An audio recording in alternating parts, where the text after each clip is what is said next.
शायद सरकार को ये बात अच्छी नहीं लग रही हो आंगनवाड़ियों की कि भाई वे धरना पे बैठी और उनकी सैलरी हम क्यों बढ़ा दे। लेकिन ये आंगनवाड़ी वो चीज है जिस जाति की उत्तराखंड के अंदर जनगणना बार बार होने के बाद खराब हो रखी थी, और वही जाति की जनगणना पिछड़ी जाति की आंगनवाड़ियों ने 24 घंटे के अंदर करके दे दी।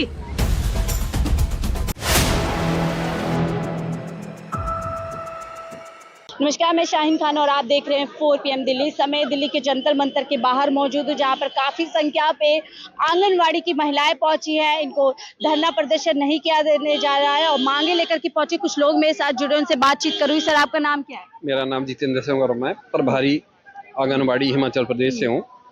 हम आज यहाँ धरना करने के लिए आए थे। काफी राज्यों से काफी वर्कर्स हमारी आई है, तो यहाँ पे बिल्कुल बंद कर दिया गया धरना। पुलिस बहुत है, हमारे को अंदर नहीं जाने दिया। तो आप लोगों ने परमिशन नहीं ली थी, किस वजह से रोक? परमिशन ली हुई है दिल्ली स्टेट की जो हमारी प्रेसिडेंट है उसने परमिशन ली हुई है, लेकिन हमें धरना नहीं करने। क्या बोला जा रहा है?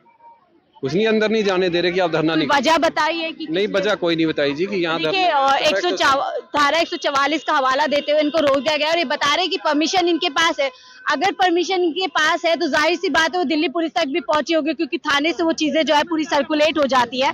तो किन मांगों को लेकर के आप यहाँ पर पहुंचे? सबसे पहले ये पूछूंगी, क्या वजह लग रही है लोकतंत्र में इस तरह? एक तरफ हम देख रहे हैं किसानों को नहीं आने दिया जा रहा है, जवान अपनी बात नहीं रख पा रहे हैं, और अब जो कर्मचारी होते हैं, वर्कर्स होते हैं, जो सरकार की रीढ़ की हड्डी होते हैं, उनको भी कहीं ना कहीं रोका जा रहा है। नहीं, ये तो चलो राजनीति का विषय है कि रोका जा रहा है, तो सरकारों का काम है। लेकिन हमारा काम तो हमारे अपने हक के लिए लड़ना हमारा राइट्स है। तो उसी वजह से हम यहाँ पे सारे राज्यों से हमारी वो भी तो अपने अधिकार के लिए आ रहे। मेरा सवाल उनसे नहीं, सवाल ये है कि रोका क्यों जा रहा है? चाहे आप है, चाहे वो है, चाहे कोई और है, ये हमें मालूम नहीं है कि क्यों रोका जा रहा है, जबकि हमारे पास परमिशन है, सब कुछ है। धरने का टाइम लिया था हम लोगों ने, तो हमें जाने नहीं दिया। धारा 144 का ये हवाला दे रहे हैं। तो ये हमें आंगनवाड़ियों की शायद सरकार को ये बात अच्छी नहीं लग रही हो आंगनवाड़ियों की कि भाई वे धरना पे बैठी और उनकी सैलरी हम क्यों बढ़ा दे। शायद यही बात है ना।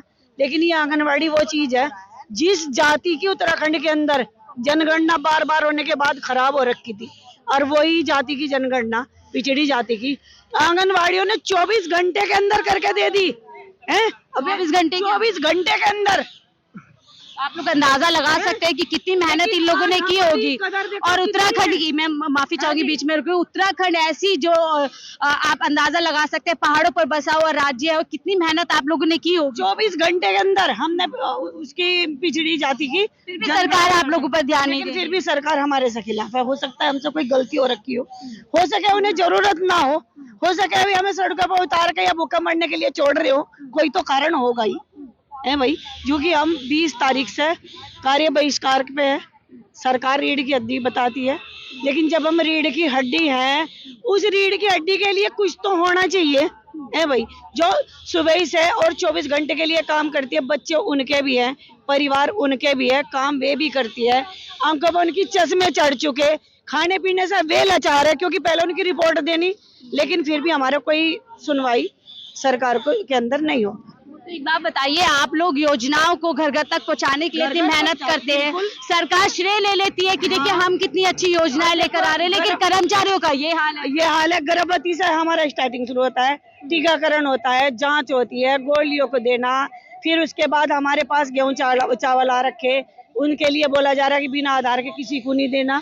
अगर किसी कोई ऐसा है जिसकी ऐसी हैसियत नहीं है भाई, उसका आधार नहीं बन पा रहा, तो सरकार तो बोलती है हम तो सबको फ्री राशन दे रहे हैं, लेकिन कुछ ऐसे भी हम 80 करोड़ लोगों का 80 करोड़ प्लस का आंकड़ा दे रही है, लेकिन हमारे अधिकारी लोग बोलते हैं कि बिना आधार के किसी को कुछ भी नहीं देना, क्योंकि 3-3 महीने का 1 किलो गेहूं है, 1-1 किलो अनाज है।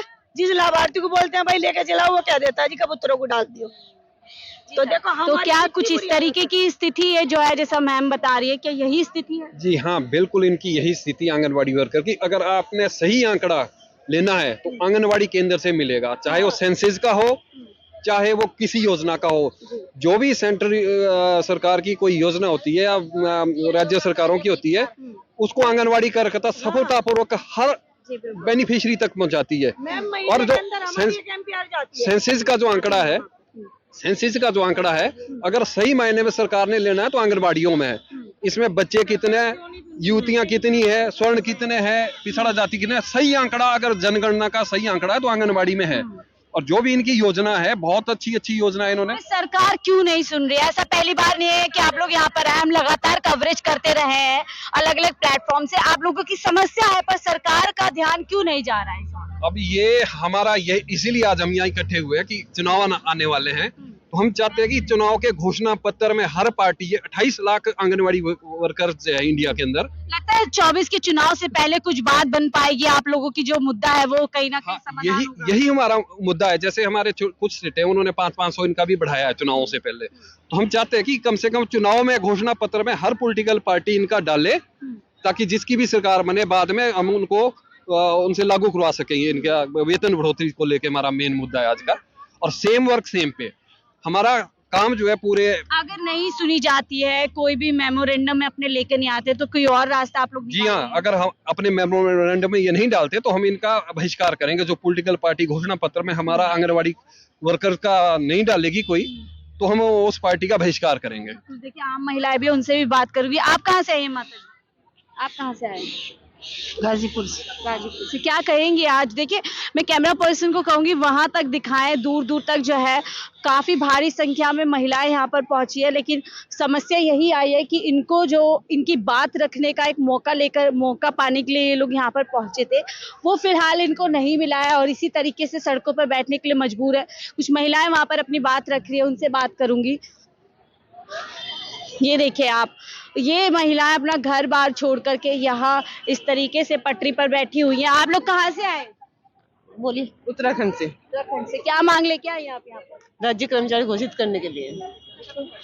तो फिलहाल आपने देखा कि तमाम महिलाएं यहाँ पे मुरझाए हुए फेस। आप कहाँ से आई है? करावल नगर से, आंगनवाड़ी से आए। तो आप लोगों को अपनी हमको बात टर्मिनेट नहीं- कर दिया है, सुन नहीं रही सरकार, केस भी चल रहा है, ले नहीं रहे। 2 साल और 2.5 साल हो गया आप हमको। लोगों को बात भी नहीं रखने दे रहे अपनी? हाँ, बात भी नहीं रखने दे रहे, खड़े क्या भी नहीं कहेंगी दे रहे। सरकार से?